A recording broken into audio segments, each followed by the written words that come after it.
Radical and rational exponent are two different notations for the same mathematical operation. The SAT loves to test whether you can convert between them and simplify expressions with them.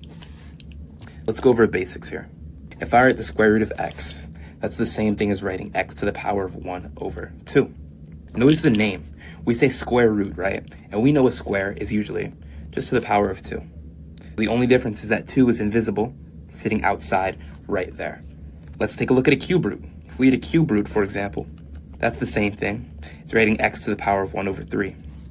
If we had a quartic root even, let's take that. That's going to be the same as writing x to the power of 1 over 4, and so on and so forth.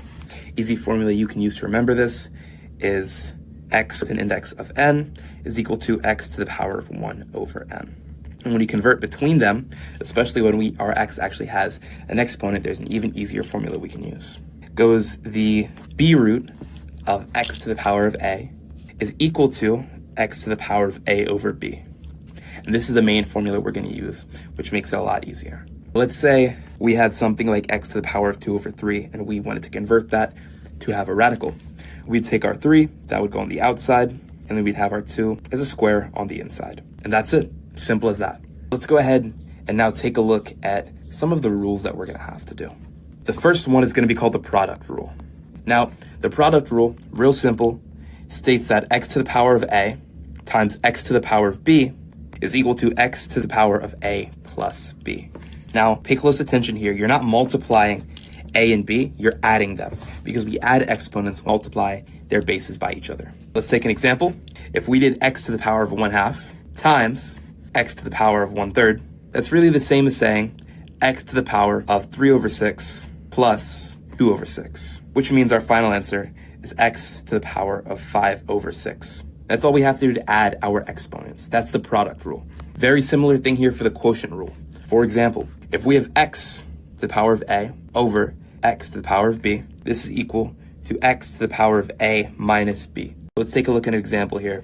We'll do x to the power of 4 over x to the power of 2.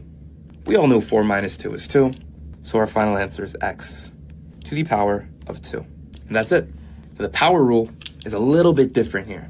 The power rule states that x to the power of a to the power of b will give us x to the power of a times b. For this one, for example, x to the power of 2 to the power of 4 would give us x to the power of 8, because that's going to be our 2 times 4. Next, let's go over negative exponents. Now, negative exponents behave a little bit differently. If I have something like x to the power of negative a, that can be written as 1 over x to the power of a.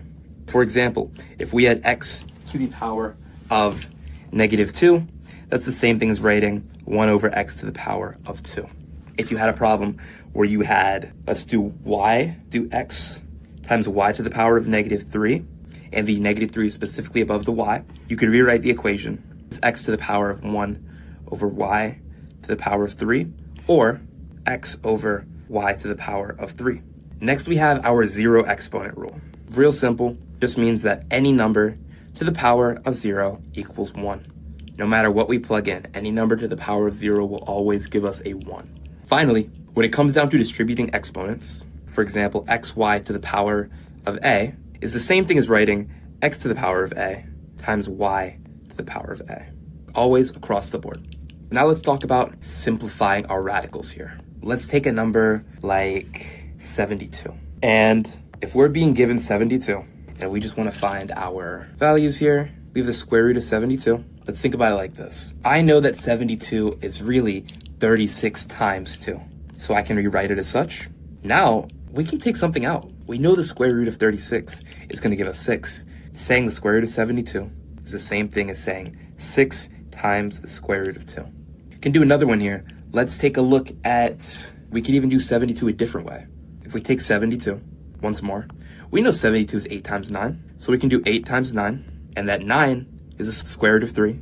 So it's the same thing as saying 3 times the square root of 8. 6 times the square root of 2 is the same thing as saying 3 times the square root of 8, because we just proved how they both come from the square root of 32. Always going to be good to check for a large, perfect square and take out as much as possible. And if we notice, This problem here on the left isn't even finished out. We can take it a step further to get it to 6 times the square root of 2. We know that 3 to the power of 8 can be written as 3 times the square root of 8. Can be written as 3 times the square root of 4 times 2. The square root of 4 is 2. 3 times 2 times the square root of 2 would give us 6 times to the square root of 2. The exact same thing for cube roots if we can find a cube root. For example, if we had the square root of 54, I know that 54 is really 27 times 2. I can go ahead and take out that 27, and I'll get 3 to the cube root times 3 times the cube root of 2.